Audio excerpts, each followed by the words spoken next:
Hallelujah, ದೇವರಿಗೆ ಸ್ತೋತ್ರ. ಬೆಳಗಾಯಿತು ಪ್ರಿಯರೇ, ದೇವರ ಮಾತು ಧ್ಯಾನಿಸಲು ಇದು ಒಳ್ಳೆ ಸಮಯವಾಗಿದೆ. ಅಫ್ಕೋರ್ಸ್ ನೀವು ಬೇರೆ ದೇಶದಲ್ಲಿ ಇರುವುದಾದರೆ ನಿಮಗೆ ಸಾಯಂಕಾಲ ಆಗಿರ್ಬೋದು, ಇಲ್ಲವೇ ಮಧ್ಯಾಹ್ನ ಆಗಿರ್ಬೋದು, ಮತ್ತೊಂದು ಸಮಯ ಆಗಿರ್ಬೋದು, ಯಾವುದೇ ಸಮಯ ಆಗಿರ್ಬೋದು. ನಮ್ಮ ಜೀವಿತ ಕಾಲದಲ್ಲಿ ದೇವರ ವಾಕ್ಯವನ್ನು ಕೇಳುವಂಥದ್ದು, ಮನಸ್ಸಲ್ಲಿ ಇಟ್ಕೊಳ್ಳುವಂಥದ್ದು, ಅದನ್ನು ಧ್ಯಾನಿಸುವಂಥದ್ದು ನಮಗೆ ಎಷ್ಟೋ ಆಶೀರ್ವಾದಕರವಾಗಿದೆ. ಬನ್ನಿ ವಾಕ್ಯ ಧ್ಯಾನಿಸುವುದಕ್ಕೋಸ್ಕರ ಚಿಕ್ಕ ಪ್ರಾರ್ಥನೆ ಮಾಡಿಕೊಳ್ಳೋಣ. ಪರಿಶುದ್ಧ ದೇವರೇ, ನಿಮಗೆ ವಂದನೆಗಳು. ಮತ್ತೊಂದು ಸಾರಿ ನಿಮ್ಮ ಮಾತಿನಿಂದ ನಮ್ಮನ್ನು ಆಧರಿಸಿರಿ ಎಂದು ಕ್ರಿಸ್ತನ ನಾಮದಲ್ಲಿ ಬೇಡಿ ಹೊಂದಿದ್ದೇನೆ ತಂದೆಯೇ, ಆಮೇನ್. ಹೇಗಿದ್ದೀರಿ ಪ್ರಿಯರೇ? ದಿನಗಳು ಕಳೆಯುತ್ತಾ ಇದ್ದ ಹಾಗೆ ನಮ್ಮ ವಯಸ್ಸು ಹೆಚ್ಚಾಗುತ್ತದೆ ಎಂಬುದಾಗಿ ನೆನಪಿನಲ್ಲಿಟ್ಕೊಳ್ತಿದ್ದೇವಾ? ವಯಸ್ಸು ಜಾಸ್ತಿ ಆಗ್ತಿದೆ ಅನ್ನುತ್ತಾರೆ ಕೆಲವರು ಹಿರಿಯರು. ಜಾಸ್ತಿ ಆಗ್ತಿದೆ ಅಂದರೆ ವೃದ್ಧರಾಗ್ತಿದ್ದೇವೆ ದಿನೇ ದಿನೇ ಎಂದರ್ಥ. ವೃದ್ಧಾಪ್ಯ ಎನ್ನುವಂಥದ್ದು ನಿಜವಾಗ್ಲೂ ಬಹಳ ಕಷ್ಟಕರವಾದದ್ದಾಗಿದೆ. ವೃದ್ಧಾಪ್ಯದಲ್ಲಿ ನಮ್ಮ ಬಲವೆಲ್ಲ ಕುಂದಿ ಹೋಗುತ್ತದೆ, ನಾವು ನಿಸ್ಸಹಾಯಕರಾಗುತ್ತೇವೆ. ರಿಟೈರ್ ಆದ ನಂತರ ನಾವು ಯಾರಿಗೂ ಪೋಷಿಸಲಿಕ್ಕಾಗೋದಿಲ್ಲ. ಕೆಲವೊಂದು ಸಾರಿ ನಮ್ಮನ್ನು ನಾವು ಪೋಷಿಸಿಕೊಳ್ಳೋದೇ ಕಷ್ಟವಾಗಿರುತ್ತೆ. ನಮ್ಮನ್ನು ನಾವೇ ಸಹಿಸಿಕೊಳ್ಳಲಿಕ್ಕಾಗಲ್ಲ, ಬೇರೆಯವರಿಗೆ ಸಹಾಯ ಕೇಳಬೇಕಾಗುತ್ತೆ. ಎಷ್ಟು ಜನ ವೃದ್ಧರು ಈ ಅನುದಿನದ ಧ್ಯಾನ ವೀಕ್ಷಿಸ್ತಾ ಇದ್ದೀರಿ ಎಂದು ಗೊತ್ತಿಲ್ಲ. ಆದರೆ ನಾವೇನಷ್ಟು ವೃದ್ಧರಲ್ಲ, ಬಹಳ ಹೆಂಗಾಗಿದ್ದೇವೆ, ನಮಗಿನ್ನೂ ಅಷ್ಟು ವಯಸ್ಸಾಗಿಲ್ಲ, ಯವನಸ್ಥರಾಗಿದ್ದೇವೆ ಎಂದು ಹೇಳ್ತಿರಬಹುದು. ಈ ದಿನ ವೃದ್ಧರಾಗಿರುವವರು ಒಂದು ಕಾಲದಲ್ಲಿ ಯವನಸ್ಥರೇ ಆಗಿದ್ರು, ಬಲಿಷ್ಠರೇ ಆಗಿದ್ರು. ಅಂದರೆ ನೀವು ಕೂಡ, ಅಂದರೆ ಪ್ರತಿಯೊಬ್ಬರು ವೃದ್ಧಾಪ್ಯಕ್ಕೆ ಹೋಗಲೇಬೇಕು. ಅಕಾಲಿಕ ಮರಣ ಬಂದರೆ ಅದು ಬೇರೆ ವಿಷಯ. ಆದರೆ ನಾವು ಪೂರ್ಣ ಆಯುಷ್ಯುಳ್ಳವರಾಗಿ ಜೀವಿಸಬೇಕೆಂದು, ಪೂರ್ತಿಯಾಗಿ ಜೀವಿಸಬೇಕೆಂದು ಕರ್ತನು ಬಯಸುತ್ತಾನೆ. ಆದರೆ ಯವನ ಕಾಲದಲ್ಲಿ ದೇವರಿಗೆ ಇಷ್ಟಕರವಾಗಿ ಜೀವಿಸಿದರೆ ನಾವು ವೃದ್ಧಾಪ್ಯದಲ್ಲಿ ಕೂಡ ಫಲಿಸುತ್ತೇವೆ. ಅದಕ್ಕಾಗಿಯೇ ಯೌವನದಲ್ಲಿ ನೊಗ ಹೊರುವುದು ಒಳ್ಳೆಯದೆಂದು ಕರ್ತನು ಹೇಳಿದ್ದಾನೆ. ಯಾವ ವಯಸ್ಸಲ್ಲಿ ಯಾವ ಕೆಲಸ ಮಾಡಬೇಕೆಂಬುದನ್ನು ನಾವು ಕಲಿಯಬೇಕು. ಆದರೆ ನಮ್ಮಲ್ಲಿ ಈ ದಿನ ಅನೇಕರು ಉದ್ಯೋಗದಲ್ಲಿ ತೊಡಗಿಸಿಕೊಂಡು, ಕೆಲಸ ಕಾರ್ಯಗಳಲ್ಲಿ ತೊಡಗಿಸಿಕೊಂಡು, ನಾನು ಬಹಳ ಸಂಪಾದಿಸಿದ ನಂತರ, ಒಳ್ಳೆ ಮನೆ ಕಟ್ಕೊಂಡ ನಂತರ, ಚೆನ್ನಾಗಿ ಸೆಟ್ಲ್ ಆದ ನಂತರ ಅವಾಗ ಮದುವೆ ಆಗ್ತೇನೆಂದು ತಮ್ಮ ಮದುವೆ ವಿಷಯವೇ ಮರೆತು ಹೋಗಿ, ವಿವಾಹ ವಿಷಯವೇ ಮರೆತು ಹೋಗಿ, ವಯಸ್ಸು ದಾಟಿದ ನಂತರ ಮದುವೆ ಸಂಬಂಧ ಸೆಟ್ ಆಗದೆ, ಸೆಟ್ ಆದರೂ ಕೂಡ ಸಂಸಾರದಲ್ಲಿ ಸಫಲತೆ ಕಾಣದೆ, ಗರ್ಭಫಲ ಕಾಣದೆ ಎಷ್ಟೋ ಜನರು ತೊಂದರೆಗೆ ಗುರಿಯಾಗ್ತಿದ್ದಾರೆ. ಒಂದು ವಿಷಯ ನಾವು ನೆನಪಿನಲ್ಲಿ ಇಟ್ಕೊಳ್ಬೇಕಾದೇನೆಂದರೆ, ನಮ್ಮ ಕರ್ತನು ನಮಗೆ ನಾವು ತಾಯಿ ಗರ್ಭದಲ್ಲಿ ರೂಪಿಸಿದ ದಿನದಿಂದ ನಾವು ಜನಿಸಿ ವೃದ್ಧಾಪ್ಯಕ್ಕೆ ಸೇರುವವರೆಗೂ ನಮ್ಮನ್ನು ಗಮನಿಸುತ್ತಿದ್ದಾರೆ, ನಮ್ಮನ್ನು ಪ್ರೀತಿಸುತ್ತಿದ್ದಾರೆ, ನಮ್ಮನ್ನು ಸಹಿಸುತ್ತಿದ್ದಾರೆ, ನಮ್ಮನ್ನು ನಡೆಸುತ್ತಿದ್ದಾರೆ, ನಮ್ಮ ಜೊತೆ ಕೂಡ ಇರ್ತೇನೆಂದಿದ್ದಾರೆ. ಬಹಳಷ್ಟು ಜನರು ಇದನ್ನು ಗಮನಿಸುತ್ತಾ ಇಲ್ಲ. ಯವನ ಕಾಲದ ಇಚ್ಛೆಗಳ ನಿಮಿತ್ತವಾಗಿ, ಬಲದ ನಿಮಿತ್ತ, ಸೌಂದರ್ಯದ ನಿಮಿತ್ತ, ಗ್ಲಾಮರ್ ಅಂತಾರೆ, ಜಿಗಿದು ಕುಣಿದಾಡೋದು, ಇಷ್ಟ ಬಂದ ರೀತಿಯಲ್ಲಿ ಜೀವಿಸುವುದು, ತಮ್ಮ ಜೀವಿತವನ್ನು ಹಾಳು ಮಾಡಿಕೊಳ್ಳುವುದನ್ನು ನೋಡ್ತಿದ್ದೇವಲ್ಲವೇ? ಒಂದು ವೇಳೆ ನೀವು ಈಗಾಗಲೇ ವೃದ್ಧರಾಗಿರೋದಾದರೆ, ಬಲಹೀನರಾಗಿರೋದಾದರೆ, ಈಗ ನೀವು ಕುಗ್ಗಿ ಹೋಗೋದರಲ್ಲಿ ಪ್ರಯೋಜನವಿಲ್ಲ. ಇವಾಗಲೂ ಕೂಡ ಕರ್ತನು ನಿಮ್ಮನ್ನು ಪ್ರೀತಿಸುತ್ತಿದ್ದಾನೆ ಎಂಬುದನ್ನು ನೆನಪಿನಲ್ಲಿಟ್ಕೊಳ್ಬೇಕು. ಒಮ್ಮೆ ವಾಕ್ಯ ನೋಡೋಣ. ಯೆಶಾಯ 46ನೇ ಅಧ್ಯಾಯ 3ನೇ ವಚನ ಓದುತ್ತಿದ್ದೇನೆ, ಕೇಳಿ. ಯಾಕೋಬ್ ವಂಶವೇ, ಇಸ್ರಾಯೇಲ್ ಸಂತಾನ ಶೇಷವೇ, ನನ್ನ ಮಾತಿಗೆ ಕಿವಿಗೊಡಿರಿ. ನಿಮ್ಮನ್ನು ಗರ್ಭದಿಂದ ಹೋರುತ್ತಿದ್ದೇನೆ, ಹುಟ್ಟಿದಂದಿನಿಂದ ವಹಿಸುತ್ತಿದ್ದೇನೆ. ಗರ್ಭದಲ್ಲಿ ಹೋರುತ್ತಿರುವುದು ತಾಯಿ ಹೋರ್ತಿದ್ದಾಳೆ, ಆ ನಂತರ ತಂದೆ ಹೋರ್ತಿದ್ದಾನೆ ಅಂದ್ಕೊಳ್ತೇವೆ. ಆದರೆ ದೇವರಿಲ್ಲದೆ, ದೇವರ ಸಹಾಯವಿಲ್ಲದೆ, ದೇವದೂತರು ನಮಗೆ ಕಾವಲಾಗಿರದೆ ಈ ಲೋಕದಲ್ಲಿ ನಾವು ಸುರಕ್ಷಿತರಾಗಿ ಇರಲಿಕ್ಕಾಗೋದಿಲ್ಲ. ಪ್ರತಿ ಮಕ್ಕಳಿಗೂ 2 ದೂತರು ಕಾವಲಾಗಿರುತ್ತಾರಂತೆ. ಅದಕ್ಕೆ ಅವರು ಬಿದ್ದರೂ ಕೂಡ ಅವರಿಗೆ ಪೆಟ್ಟಾಗಲ್ಲ. ಅದೇ ಮಂಚದಿಂದ ನಾವು ಕೆಳಗೆ ಬಿದ್ದರೆ ತಲೆಗೆ ಬುಗುಟೆ ಬರುತ್ತೆ. ದೇವರೇ ಮಕ್ಕಳನ್ನು ಹೋರುತ್ತಾರಂತೆ. ಗರ್ಭದಲ್ಲಿ ಹುಟ್ಟಿದ ದಿನ ಮೊದಲುಗೊಂಡು ಇಷ್ಟೊಂದು ವಯಸ್ಸು ನಮಗಾಗಿರೋದಾದರೆ, ಮಾತ್ರವಲ್ಲ ಇಷ್ಟು ಸುರಕ್ಷಿತರಾಗಿ ನಾವಿರೋದಾದರೆ, ಅದು ನಮ್ಮ ಬುದ್ಧಿವಂತಿಕೆ, ನಮ್ಮ ಬಲ, ತಂದೆ ತಾಯಿಗಳ ದೊಡ್ಡಸ್ತಿಕೆ ಅಂದುಕೊಳ್ಳೋದಾದರೆ ಅಜ್ಞಾನವಾಗಿರುತ್ತೆ. ದೇವರ ಕೃಪೆ, ದೇವರ ಪ್ರೀತಿ ನಮ್ಮನ್ನು ಕಾಪಾಡಿತು. ಗರ್ಭದಲ್ಲಿ ಹುಟ್ಟಿದಂದಿನಿಂದ ನಾನೇ ನಿಮ್ಮನ್ನು ಹೊತ್ತು ಸಹಿಸುವೆನು, ನಾನೇ ನಿಮ್ಮನ್ನು ಹೋರುವೆನು. ತಾಯಿಯ ಮಡಿಲಲ್ಲಿ ಕೂತಂದಿನಿಂದ ನಾನು ನಿಮ್ಮನ್ನು ಹೊತ್ತಿದ್ದೇನಲ್ಲವೇ? ನನ್ನ ಮಾತಿಗೆ ಕಿವಿಗೊಡಿರಿ. ನಿಮ್ಮ ಮುಪ್ಪಿನ ತನಕ ನಿಮ್ಮನ್ನು ಹೋರುವವನು ನಾನೇ, ತಲೆ ಕೂದಲು ನೆರೆ ಬಂದಾಗಲೂ ನಿಮ್ಮನ್ನು ಹೊತ್ತು ಸಹಿಸುವವನು ನಾನೇ. ಗರ್ಭದಲ್ಲಿ ಹುಟ್ಟಿದಾಗ ನಿಮ್ಮನ್ನು ಹೊತ್ತಿದ್ದೇನೆ. ತಾಯಿಯ ಮಡಿಲಲ್ಲಿರುವಾಗ ನಾನೇ ನಿಮ್ಮನ್ನು ಹೊತ್ತುಕೊಂಡಿದ್ದೇನೆ. ಯೌವನ ಕಾಲದಲ್ಲಿ ನಿಮ್ಮ ಸಂಗಡವಿದ್ದು ಎಲ್ಲ ಕೇಡಿನಿಂದ ನಿಮ್ಮನ್ನು ತಪ್ಪಿಸಬೇಕೆಂದು ಆಶಿಸಿದ್ದೇನೆ. ನಿಮ್ಮ ವೃದ್ಧಾಪ್ಯದಲ್ಲಿಯೂ ಕೂಡ ಮುಪ್ಪಿನ ವಯಸ್ಸಿನವರೆಗೂ ನಿಮ್ಮನ್ನು ಎತ್ತುಕೊಳ್ಳುವವನು ನಾನೇ. ಅಷ್ಟಕ್ಕೂ ಈ ದಿನ ತಂದೆ ತಾಯಿಗಳು ಮಕ್ಕಳಿಗೆ ಎತ್ಕೊಳ್ಳೋದಿಲ್ಲ. ಒಂದು ಬಂಡಿಯೊಳಗಡೆ ಮಲಗಿಸಿ ಆ ಮಗುವನ್ನು ತಳ್ಕೊಂಡು ಹೋಗ್ತಾರೆ, ಇಲ್ಲವೇ ಬ್ಯಾಗ್ ಹಾಕ್ಕೊಂಡು ಅದರೊಳಗೆ ಆ ಮಗುವನ್ನು ಕುಡ್ರಿಸಿಕೊಳ್ಳುತ್ತಾರೆ. ಇದೆಲ್ಲ ನೋಡ್ತಿದ್ದೇವೆ. ಒಂದು ಕಾಲದಲ್ಲಿ 6-7 ವರ್ಷ ವಯಸ್ಸಾದರೂ ಕೂಡ ಅಪ್ಪ ಎತ್ಕೋ, ಅಮ್ಮ ಎತ್ಕೋ ಎಂದು ಆ ಮಕ್ಕಳು ಕೇಳಿದ್ರೆ ತಂದೆ ತಾಯಿಗಳು ಸೊಂಟದ ಮೇಲೆ ಮಕ್ಕಳನ್ನು ಕುಂದಿರ್ಸ್ಕೊಂಡು ಬರ್ತಾಯಿದ್ರು. ನನಗಿನ್ನೂ ನೆನಪಿದೆ, ನನ್ನ 8 ವರ್ಷ ವಯಸ್ಸಲ್ಲಿಯೂ ಕೂಡ ನನ್ನ ತಾತ ನನ್ನನ್ನು ಭುಜದ ಮೇಲೆ ಕುಡ್ರಿಸಿಕೊಂಡು ಈ ಕಡೆ ಒಂದು ಕಾಲು ಆ ಕಡೆ ಒಂದು ಕಾಲು ಕೂದಲು ಹಿಡ್ಕೊಂಡು ಕುದುರೆ ಮೇಲೆ ಕೂತ್ಕೊಳ್ತಿದ್ದೆ. ಹೊರಗಡೆ ಹೋಗುವಾಗ ತಾತನ ಜೊತೆಗೇ ಹೋಗ್ತಿದ್ದೆ. ಅದು ಹೇಗಿರ್ತಾಯಿತ್ತು ಗೊತ್ತಾ? ತಾತನ ಭುಜ ಹತ್ತಿದವನಿಗೆ, ತಂದೆ ಭುಜ ಹತ್ತಿದವನಿಗೆ ಎಲ್ಲರಿಗಿಂತಲೂ ಎತ್ತರವಾಗಿ ಕಾಣಿಸ್ತಾನೆ, ಎಲ್ಲರಿಗಿಂತಲೂ ಚೆನ್ನಾಗಿ ಎಲ್ಲವೂ ಕಾಣಿಸುತ್ತೆ. ನಡೆಯುವ ಅವಶ್ಯಕತೆ ಇಲ್ಲ, ಆಯಾಸಗೊಳ್ಳುವ ಅವಶ್ಯಕತೆ ಇಲ್ಲ.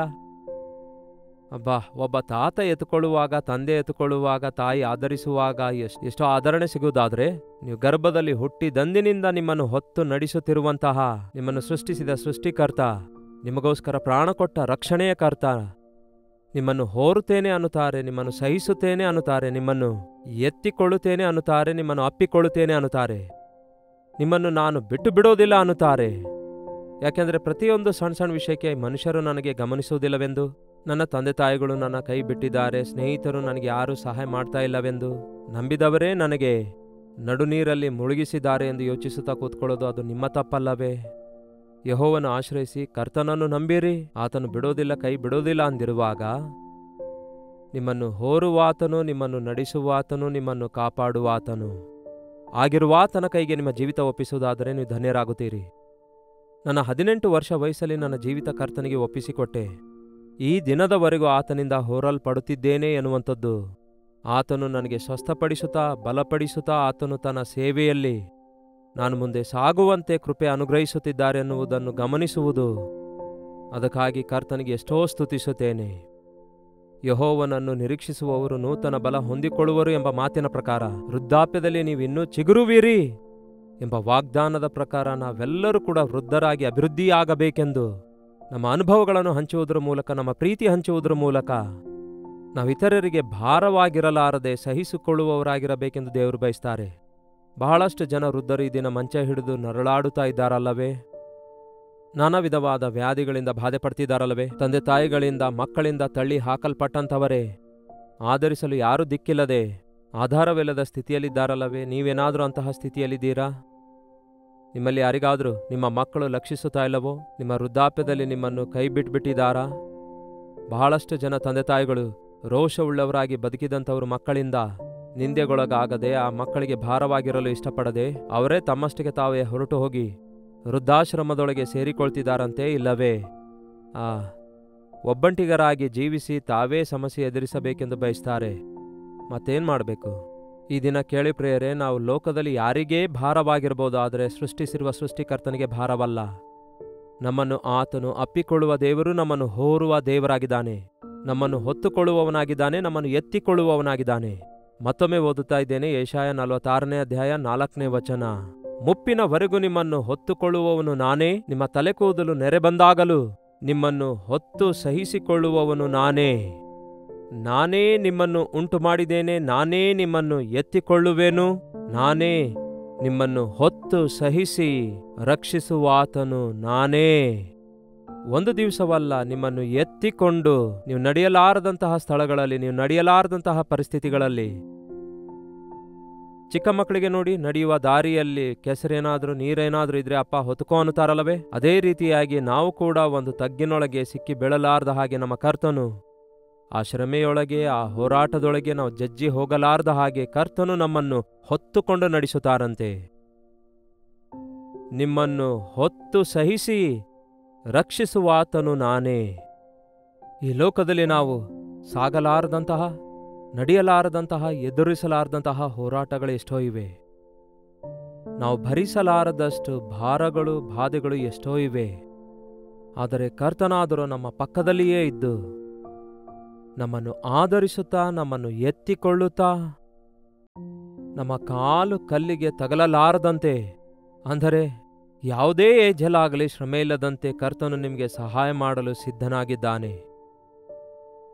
ಅದಕ್ಕೆ ಕರ್ತನಲ್ಲಿ ನಂಬಿಕೆ ಇಡಿರಿ. ತಂದೆ ತಾಯಿಗಳು ನಿಮ್ಮನ್ನು ತೊರೆದು ಬಿಟ್ಟರು, ಯೆಹೋವನು ನಿಮ್ಮನ್ನು ತೊರೆಯುವುದಿಲ್ಲವೆಂದು ಬೈಬಲ್ ಹೇಳುತ್ತೆ. ಹೆತ್ತ ತಾಯಿ ಮಗುವನ್ನು ಮರೆತರು, ಮರೆಯುವುದಿಲ್ಲವೆಂದು ಹೇಳುವ ಕರ್ತನಿದ್ದಾನಲ್ಲವೋ. ಪ್ರತಿ ಸಣ್ಣ ಸಣ್ಣ ವಿಷಯಕ್ಕಾಗಿ ಚಿಂತಿಸುತ್ತಾ ಕೂತ್ಕೊಳ್ಬೇಡಿ. ವಯಸ್ಸು ಜಾಸ್ತಿ ಆಗ್ತಿದೆ ಎಂದು ಚಿಂತಿಸಬೇಡಿರಿ. ಅಯ್ಯೋ, ರಿಟೈರ್ಡ್ ಆದೇನಲ್ಲವೇ, ನನ್ನಿಂದೀಗ ಯಾರಿಗೂ ಪ್ರಯೋಜನವಿಲ್ಲವೆಂದು ಬಾಧೆ ಪಡುತ್ತಾ ಕೂತ್ಕೊಳ್ಬೇಡಿ. ಅಯ್ಯೋ, ನನಗೆ ಈ ಪ್ಯಾರಾಲಿಸಿಸ್ ಸ್ಟ್ರೋಕ್ ಬಂದಿದೆ, ಕೈಕಾಲು ಬಿದ್ದಿವೆ ಅಲ್ಲವೇ, ನನ್ನ ಕೆಲಸ ಕಾರ್ಯ ನಾನು ಮಾಡ್ಲಿಕ್ಕಾಗ್ತಿಲ್ವಲ್ವೇ, ನಾನು ಬೇರೆಯವರಿಗೆ ಭಾರ ಆಗಿರಬಾರದೆಂಬುದಾಗಿ ಈ ದಿನ ಎಷ್ಟೋ ಜನ ವೃದ್ಧಾಪ್ಯದಲ್ಲಿ ತಮ್ಮ ಬಲಹೀನತೆಯ ಮಧ್ಯದಲ್ಲಿ ನರಳಾಡುತ್ತಾ ಮಂಚದ ಮೇಲೆ ಬಿದ್ದಿದ್ದಾರೆ. ಇದನ್ನು ನಾವು ಗಮನಿಸುತ್ತೇವಲ್ಲವೇ. ಕೆಲವೊಂದು ಸಾರಿ ವೃದ್ಧಾಶ್ರಮಕ್ಕೆ, ಅನಾಥಾಶ್ರಮಕ್ಕೆ ಹೋದಾಗ ಅಲ್ಲಿನ ಅವರ ಪರಿಸ್ಥಿತಿ ನೋಡಿದಾಗ ಅವರಲ್ಲಿ ಬಹಳಷ್ಟು ಜನರ ಕೈಕಾಲುಗಳು ಬಿದ್ದೋಗಿರುತ್ತವೆ, ಅವರ ಅವಯವಗಳು ಸರಿಯಾಗಿ ಕೆಲಸ ಮಾಡಲ್ಲ. ಆಕ್ಸಿಡೆಂಟ್ ನಿಮಿತ್ತ ಕಾಲು ಮುರಿದುಕೊಂಡಂಥವರು, ನಡೆಯಲಿಕ್ಕಾಗದೇ ಇರುವಂಥವರು, ತನ್ನ ಕೆಲಸ ತಾವು ಮಾಡಿಕೊಳ್ಳದೆ, ಮನೆಯಲ್ಲಿರುವವರು ಅವರನ್ನು ಸಹಕರಿಸಲಾರದಕ್ಕಾಗಿ ಮನೆಯಿಂದ ತಳ್ಳಿ ಹಾಕಿರುವುದಕ್ಕಾಗಿ ಅವರು ಅಂತಹ ಆಶ್ರಮಕ್ಕೆ ಸೇರಿಕೊಂಡು ಅಲ್ಲಿ ಯೇಸುವಿನ ಪ್ರೀತಿಯನ್ನು ಅರಿತುಕೊಂಡು ಅವರನ್ನು ಪರಾಂಬರಿಸುವವರಿರುವುದರಿಂದ ಅವರು ಮುಂದೆ ಸಾಗುತ್ತಿದ್ದಾರೆ. ಇದನ್ನು ನಾನು ಗಮನಿಸಿದಾಗ ನಿಜವಾಗಲೂ ಈ ಅಂತ್ಯ ದಿನಗಳಲ್ಲಿ ಮನುಷ್ಯರು ತಂದೆ ತಾಯಿಗಳಿಗೆ ಅವಿಧೇಯರಾಗುತ್ತಾರೆಂದು, ತಂದೆ ತಾಯಿಗಳನ್ನು ಮರೆತು ಹೋಗ್ತಾರೆ ಎನ್ನುವುದು ಎಷ್ಟು ನಿಜವೆಂದು ನಾವು ಗಮನಿಸಬಹುದು. ಯಾವಾಗಲೂ ಅಷ್ಟೇ ಪ್ರಿಯರೇ, ಮನುಷ್ಯರಿಗೆ ನಮ್ಮಿಂದ ಪ್ರಯೋಜನ ಇರುವವರೆಗೂ ಮಾತ್ರ ನಮ್ಮನ್ನು ಪ್ರೀತಿಸ್ತಾರೇನೋ. ಆದರೆ ನಾವು ಇನ್ನು ಉಪಯೋಗವಿಲ್ಲದೇ ಇರುವಾಗ, ನಮ್ಮ ಬಲ ಕುಸಿದು ಬಿದ್ದಾಗ, ನಾವು ಭಾರವಾಗಿ ಮಾರ್ಪಟ್ಟಾಗ ನಮ್ಮನ್ನು ಬಿಟ್ಟು ಹೋಗ್ತಾರೆ. ಆದರೆ ನಮ್ಮ ಕರ್ತನು ನಮ್ಮನ್ನು ಬಿಡೋದಿಲ್ಲ, ತಳ್ಳಿ ಹಾಕೋದಿಲ್ಲ. ಆತನಿಗೆ ನಾವು ಯಾವತ್ತೂ ಭಾರ ಆಗೋದಿಲ್ಲ. ಆತನು ನಮ್ಮ ಪರಮ ತಂದೆಯಾಗಿದ್ದಾನೆ. ಆತನ ಪ್ರೀತಿ ಅಪಾರವಾಗಿದೆ. ಆತನು ಶಕ್ತಿಯಲ್ಲಿ ಸಂಪೂರ್ಣನಾಗಿದ್ದಾನೆ. ಆತನು ನಮ್ಮನ್ನು ಹೊತ್ತುಕೊಳ್ಳುವವನಾಗಿದ್ದಾನೆ. ನಮ್ಮನ್ನು ಅಷ್ಟೊಂದು ಕಾಯ್ದು ಕಾಪಾಡುವಾತನಾಗಿದ್ದಾನೆ. ಅದಕ್ಕಾಗಿ ಈ ದಿನ ಪ್ರತಿಯೊಬ್ಬರೂ ಈ ಪ್ರಾರ್ಥನೆಯನ್ನು ನೀವು ಕಲಿತುಕೊಳ್ಳಬೇಕು. ಇತ್ತೀಚೆಗೆ ನಾನು ಕೂಡ ಈ ಪ್ರಾರ್ಥನೆ ಅಧಿಕವಾಗಿ ಮಾಡ್ತಿದ್ದೇನೆ. ಯಾಕೆಂದರೆ ವೃದ್ಧಾಪ್ಯಕ್ಕೆ ಬಂದು ಮುಂದೆ ಸಾಗುತ್ತಾ ಇರುವಾಗ, ಕರ್ತನೇ, ನನ್ನ ವೃದ್ಧಾಪ್ಯದಲ್ಲಿ ನನ್ನ ಕೈಯನ್ನು ಬಿಡಬೇಡ, ನನ್ನ ವೃದ್ಧಾಪ್ಯದಲ್ಲಿ ನನ್ನ ಕೈ ಬಿಡಬೇಡ, ನನ್ನ ವೃದ್ಧಾಪ್ಯದಲ್ಲಿ ನಿನ್ನ ಜೊತೆ ಇರುವಿಕೆ ಇನ್ನೂ ಅಧಿಕವಾಗಿ ಬೇಕು ದೇವರೇ. ಕೆಲವರು ಅಂದ್ಕೊಳ್ತಾರೆ, ಈ ಲೋಕದಲ್ಲಿ ಹೋರಾಟಗಳಿರುವಾಗ, ಕಷ್ಟಗಳಿರುವಾಗ, ಯೌವನ ಕಾಲದ ಶೋಧನೆಗಳಿಗೆ ಒಳಗಾಗದಂತೆ ದೇವರ ಸಹಾಯ ಬೇಕು. ಮುಪ್ಪಿನ ವಯಸ್ಸಿಗೆ ಬಂದಾಗ ಇನ್ನು ಯಾವ ಶೋಧನೆ ಇರಲ್ಲ, ವಯಸ್ಸಾದ ನಂತರ ಇನ್ನು ಯಾವ ಆಸೆ ಕೋರಿಕೆಗಳು ಇರಲ್ಲ ಅಂದುಕೊಳ್ತಾರೆ. ಆದರೆ ಅಂತಹ ಪರಿಸ್ಥಿತಿಯಲ್ಲಿ ನಾವು ಬಲಹೀನರಾಗಿರುವಾಗ, ನಾವು ನಿಸ್ಸಹಾಯಕರಾಗಿರುವಾಗ ದೇವರ ಸಹಾಯ ನಮಗೆ ಬೇಕು. ಮುಪ್ಪಿನ ವಯಸ್ಸು ಬರುವವರೆಗೂ ನಿಮ್ಮನ್ನು ಸಹಿಸುವವನು ನಾನೇ, ಹೊತ್ತು ನಡೆಸುವವನು ನಾನೇ ಎಂಬ ಕರ್ತನ ವಾಗ್ದಾನಗಳನ್ನು ನಂಬೋಣ. ಅನವಶ್ಯಕವಾದಂತಹ ಆ ಗಲಿಬಿಲಿಗಳಿಗೆ ನಮ್ಮ ಜೀವಿತದಲ್ಲಿ ಅವಕಾಶ ಕೊಡಬಾರದು. ವೃದ್ಧಾಪ್ಯದಲ್ಲಿ ಬಾಧೆಗಳಿರುತ್ತವೆ, ಶ್ರಮೆಗಳಿರ್ತವೆ. ಆದರೆ ಕರ್ತನು ನಮ್ಮ ಜೊತೆ ಇರುವುದರಿಂದ ನೂತನವಾದ ಬಲ ಹೊಂದಿದವರಾಗಿರುತ್ತೇವೆ. ವೃದ್ಧಾಪ್ಯದಲ್ಲಿ ಇನ್ನಷ್ಟು ಹೆಚ್ಚಾಗಿ ಚಿಗುರುತ್ತೇವೆ. ನಾವು ನಮ್ಮ ಮಕ್ಕಳಿಗೂ ಮಕ್ಕಳ ಮಕ್ಕಳಿಗೂ ಆಶೀರ್ವಾದಕರವಾಗಿ ಮಾರ್ಪಡುತ್ತೇವೆ ಎಂಬುದನ್ನು ಮರೆಯಬಾರದು. ತಂದೆಯಾಗಿ, ತಾಯಿಯಾಗಿ, ಅಜ್ಜಿ, ತಾತ, ಅಜ್ಜ, ಅಜ್ಜಿಯಾಗಿ ಇರುವಂತಹ ನೀವು ನಿಮ್ಮ ಮಕ್ಕಳಿಗೂ ಮಕ್ಕಳ ಮಕ್ಕಳಿಗೂ ಆಶೀರ್ವಾದಕರವಾಗಿದ್ದೀರಾ. ನಿಮ್ಮ ನಂಬಿಕೆ ನಿಮ್ಮ ಮಕ್ಕಳೊಳಗೂ ಮಕ್ಕಳ ಮಕ್ಕಳೊಳಗೂ ಮೂಡಿ ಬರುವ ಹಾಗೆ ನೀವು ಕ್ರಿಸ್ತನಿಗೆ ಸಾಕ್ಷಿಗಳಾಗಿ ಜೀವಿಸುತ್ತಾ ಇದ್ದೀರಾ. ತಿಮೋತಿ ಎಂಬ ಯವನಸ್ಥನು ಯೌವನ ಕಾಲದಲ್ಲಿಯೇ ದೊಡ್ಡ ನಂಬಿಕೆಯ ವೀರನಾದನು, ರಕ್ಷಿಸಲ್ಪಟ್ಟನು. ಕಾರಣವೇನು ಗೊತ್ತಾ? ಅವನ ತಾಯಿ, ಅವನ ಅಜ್ಜಿ ಆಳವಾದ, ಎಷ್ಟೋ ಅದ್ಭುತವಾದ ನಂಬಿಕೆಯುಳ್ಳವರಾಗಿದ್ದರು. ಅಜ್ಜಿಯಲ್ಲಿನ ನಂಬಿಕೆ ತಾಯಿಗೂ ಬಂತು, ತಾಯಿಯಲ್ಲಿನ ನಂಬಿಕೆ ತಿಮೋತಿಯೊಳಗೂ ಬಂತು. ಪೌಲನಂತಹ ದೊಡ್ಡ ಸೇವಕನ ಒಂದು ಸೇವೆಯಲ್ಲಿ ದೇವರ ಹಸ್ತದಲ್ಲಿ ಉಪಯೋಗಿಸಲ್ಪಟ್ಟ. ನೀವು ಅಜ್ಜಿಯಂದಿರಾಗಿರೋದಾದ್ರೆ ನಿಮ್ಮ ಬಗ್ಗೆ ನೀವು ಆಲೋಚಿಸಬಾರದು. ನೀವು ಪ್ರಾರ್ಥಿಸಬೇಕು, ದೇವರೇ ನಮ್ಮನ್ನು ಇನ್ನೂ ಹೆಚ್ಚಾಗಿ ಚಿಗುರಿಸಿರಿ, ನಮ್ಮ ಮಕ್ಕಳಿಗಲ್ಲ ಮಕ್ಕಳ ಮಕ್ಕಳಿಗೂ ಕೂಡ ಅವರಿಗೆ ಆಶೀರ್ವಾದಕರವಾಗಿ ನಮ್ಮನ್ನು ಮಾಡಿರೆಂದು ಬೇಡಿಕೊಳ್ಳೋಣ. ದೇವರಲ್ಲಿ ನಂಬಿಕೆ ಇಟ್ಟಂಥವರು ಮೇಲುಗೈಯುಳ್ಳವರಾಗಿರುತ್ತಾರೆ ಹೊರತು ಬೇಡುವವರಾಗಿರೋದಿಲ್ಲ. ಹಾಗಾಗಿ ದೇವರಲ್ಲಿ ನಂಬಿಕೆ ಇಡಿರಿ, ಇನ್ನೂ ಹೆಚ್ಚಾಗಿ ಆತನಲ್ಲಿ ನಿರೀಕ್ಷೆಯನ್ನಿಡಿರಿ. ನಿಮ್ಮನ್ನು ಹೊತ್ತುಕೊಳ್ಳುವವನು ಆತನೇ, ಎತ್ತಿಕೊಳ್ಳುವವನು ಆತನೇ. ನೀವಿನ್ನೂ ಹೆಚ್ಚಾಗಿ ಚಿಗುರುವವರೆಗೂ, ಅಂತ್ಯದವರೆಗೂ ನಿಮ್ಮ ಸಂಗಡ ಇರುವ ಕರ್ತನು ಆತನಾಗಿದ್ದಾನೆಂದು ನೆನಪಿನಲ್ಲಿಟ್ಕೋಣ. ಪ್ರಾರ್ಥನೆ. ಪರಿಶುದ್ಧ ದೇವರೇ, ಪ್ರೀತಿಯುಳ್ಳ ತಂದೆಯೇ, ಈ ಸಮಯದಲ್ಲಿ ಅನೇಕರು ಬೇರೆ ಬೇರೆ ಸ್ಥಳಗಳಿಂದ ಈ ಮಾತುಗಳನ್ನು ಕೇಳಿಸಿಕೊಳ್ತಿದ್ದಾರೆ. ನಮ್ಮ ಜೀವಿತಗಳಲ್ಲಿ ನಮ್ಮ ಬಾಲ್ಯಾವಸ್ಥೆ, ನಮ್ಮ ಯೌವನಾವಸ್ಥೆ, ನಮ್ಮ ಮಧ್ಯಾವಸ್ಥೆ ದಾಟಿ ವೃದ್ಧಾಪ್ಯಕ್ಕೆ ಬಂದು ಬಲಹೀನತೆಯ ನಿಮಿತ್ತ, ಆದಾಯವಿಲ್ಲದ್ದರಿಂದ, ಅನಾರೋಗ್ಯದ ನಿಮಿತ್ತ ಅನೇಕ ಸಾರಿ ನಾವು ಕುಗ್ಗಿ ಹೋಗುತ್ತಾ ಒಂಟಿತನವನ್ನು ಅನುಭವಿಸುತ್ತಿರುವಾಗ, ಆದಾಗ್ಯೂ ನಮ್ಮನ್ನು ಪ್ರೀತಿಸುವ ಕರ್ತನಿದ್ದಾನೆಂಬುದಾಗಿ, ಆದಾಗ್ಯೂ ನಮ್ಮನ್ನು ಹೊತ್ತು ನಡೆಸುವ ಕರ್ತನಿದ್ದಾನೆಂಬುದಾಗಿ, ನಮ್ಮನ್ನು ಇನ್ನೂ ಹೆಚ್ಚಾಗಿ ಚಿಗುರುವಂತೆ ತನ್ನ ಕೃಪೆಯನ್ನು ನಮ್ಮ ಮೇಲೆ ಸುರಿಸುತ್ತಿದ್ದಾರೆ ಎಂಬುದಾಗಿ ನೆನಪಿನಲ್ಲಿಟ್ಟುಕೊಳ್ಳಲು ಸಹಾಯ ಮಾಡಿರಿ. ಯಾವುದೇ ತಾಯಿಯಾಗಲಿ, ಯಾವುದೇ ಅಜ್ಜಿಯಾಗಲಿ, ತಾತನಾಗಲಿ, ಯಾವ ವೃದ್ಧನು ವೃದ್ಧಳು ಕುಗ್ಗಿ ಹೋಗಿದ್ದಾರೋ ಈ ಸಮಯದಲ್ಲಿ ಅಂಥವರನ್ನು ಪ್ರತ್ಯೇಕವಾಗಿ ಆಧರಿಸಿರಿ.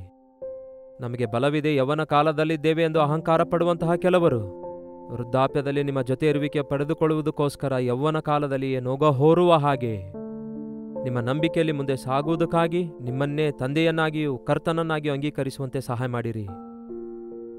ನಿಮ್ಮ ಆಧರಣೆಯಿಂದ ನಮ್ಮನ್ನು ತುಂಬಿಸಿರಿ ಎಂದು ಕ್ರಿಸ್ತನ ನಾಮದಲ್ಲಿ ಬೇಡಿ ಹೊಂದಿದ್ದೇನೆ ತಂದೆಯೇ, ಆಮೇನ್. ತಂದೆಯಾದ ದೇವರ ಪ್ರೀತಿಯು, ಮಗನಾದ ಕ್ರಿಸ್ತನ ಕೃಪೆಯೂ, ಆಧರಣೆಯ ಕರ್ತನಾದ ಪರಿಶುದ್ಧಾತ್ಮನ ಸಹವಾಸವು ಈ ಅನುದಿನದ ಧ್ಯಾನದಲ್ಲಿ ಐಕ್ಯವಾಗಿರುವ ನಮ್ಮೆಲ್ಲರೊಂದಿಗೂ ಸದಾಕಾಲ ನಮ್ಮ ಸಂಗಡ ನೆಲೆಯಾಗಿರಲಿ. ಆಮೇನ್. ದೇವರಿಗೆ ಸ್ತೋತ್ರ. ನಿಮ್ಮ ಪ್ರಾರ್ಥನೆ ಅವಶ್ಯಕತೆಗಳಿರುವುದಾದರೆ 8931731313ಗೆ ವಾಯ್ಸ್ ಮೆಸೇಜ್ ಅನ್ನು ಕಳಿಸಿರಿ, ಇಲ್ಲವೇ ಟೆಕ್ಸ್ಟ್ ಮೆಸೇಜ್ ಅನ್ನು ಕಳಿಸಿರಿ. ನಿಮಗಾಗಿ ಪ್ರಾರ್ಥಿಸ್ತಿದ್ದೇವೆ. ನೀವು ವೃದ್ಧರಾಗಿರೋದಾದ್ರೆ ನಿಮ್ಮ ಏಜ್ ಕೂಡ ತಿಳಿಯಪಡಿಸಿರಿ, ನಿಮ್ಮ ಅನಾರೋಗ್ಯ ಪರಿಸ್ಥಿತಿ ಕೂಡ ತಿಳಿಯಪಡಿಸಿರಿ. ಕರ್ತನಿಗೆ ಮೊರೆಯಿಡೋಣ. ಕರ್ತನು ಆಧರಿಸುತ್ತಾನೆ, ಸ್ವಸ್ಥಪಡಿಸ್ತಾರೆ. ಕುಗ್ಗಿ ಹೋಗಬೇಡಿರಿ, ನಿರಾಶರಾಗಬೇಡಿ. ಕರ್ತನ ಚಿತ್ತವಿರುವುದಾದರೆ ಮತ್ತೆ ಇದೇ ಅನುದಿನ ಧ್ಯಾನದ ಈ ಕಾರ್ಯಕ್ರಮದಲ್ಲಿ ಭೇಟಿಯಾಗೋಣ. ಅಲ್ಲಿಯವರೆಗೂ ದೇವರ ಮಹಾಕೃಪೆ ನಿಮ್ಮೆಲ್ಲರೊಂದಿಗಿರಲಿ.